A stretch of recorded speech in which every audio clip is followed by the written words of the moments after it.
All right, so welcome to another deep dive. And today we're going to be looking at a passage from Deuteronomy. Okay. Specifically, Deuteronomy 31.8. Interesting. This one is all about God's presence and guidance in our lives. Okay. And, we always like to take a deep dive into the source material. Yeah. And this one, we've got some interesting reflections and even a prayer to kind of dig into as well. Cool. So, Sounds good. have you ever felt lost? Yeah. Unsure of what the next step is? Oh, yeah.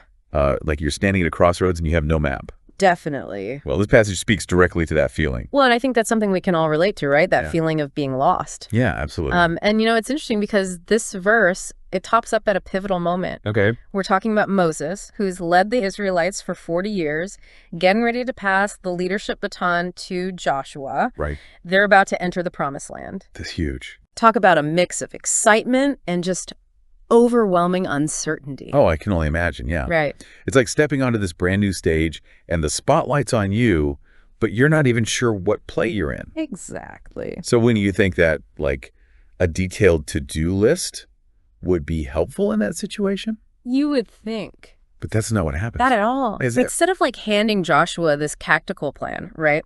Moses zeroes in on something much deeper, God's constant presence. Oh, wow. And that, to me, that's so powerful. Yeah. It's not about the how-to, it's about shifting your entire perspective to see everything through the lens of faith. So it's almost like Moses is saying, Joshua, you got this. Not because you're amazing on your own, Right. but because God is with you every step of the way. Exactly. It's like he's handing him a pair of spiritual glasses. Yes. And it's not just about feeling comforted, right? Think about the implications for decision making. So instead of getting bogged down in all those little details and worrying about, oh, is this the right decision? You're encouraged to tap into this higher wisdom. And especially in today's world where we're just overloaded with information and choices, that's a powerful, powerful concept. It really is. Yeah. I mean, this transition of leadership from Moses to Joshua, that's fascinating in itself, don't you think? Oh, absolutely. There's more to it than just handing over power. It's like a master class in mentorship. Yeah. Right? Moses, he emphasizes trust in this higher power as the core of leadership. And so he's showing Joshua, and us by extension, right? Yeah. That true strength, it comes from aligning ourselves with something bigger than our own limited understanding. Wow. Yeah.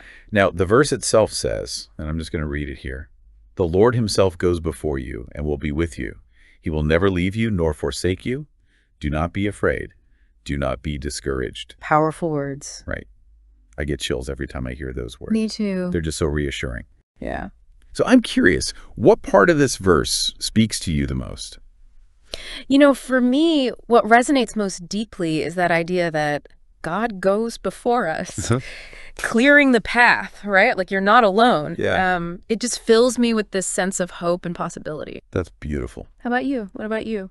For me, it's the do not be afraid, do not be discouraged part. Oh, yeah. It's like a direct message to my heart whenever I feel overwhelmed. Like a gentle yet firm reminder Yeah. that I don't have to carry the weight of the world on my shoulders. I love that. Yeah. And the source material actually, it includes these thought-provoking reflection questions. Right. Inviting us to kind of dive even deeper into the verse. Oh, yeah. Which part resonates most deeply with you? Exactly. Yeah, and they give you options. Yeah. God goes before me. God is with me. God will not leave me or other. Yeah.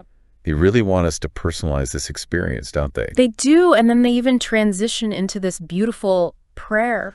And it's not just a list of requests, right? It's this expression of gratitude, trust, and surrender to God's will. Powerful. It's about acknowledging his presence, his guidance, and finding that deep sense of peace that comes from knowing we're not alone in this journey. We're not alone. Yeah. Absolutely. And it's a little what? So, I mean, where do we go from here? What does all of this mean for us in our everyday lives? Well, I think the takeaway is this. No matter what transitions or uncertainties we're facing, we can tap into this incredible source of strength and peace. Okay. By remembering that God is constantly with us, and it doesn't mean ignoring the challenges, Right. but it means facing them with this confidence that we're not alone. We don't have to have all the answers. Exactly. We just need to remember who does. That's it. That's it. Yeah. So as we wrap up, here's a final thought for you. What area of your life could benefit from a little more of that divine guidance today? What step could you take to invite God's presence more fully into that space? Beautiful. Yeah. Thanks for joining us on this deep dive today. Yeah, thanks for listening. It's been a pleasure. Absolutely.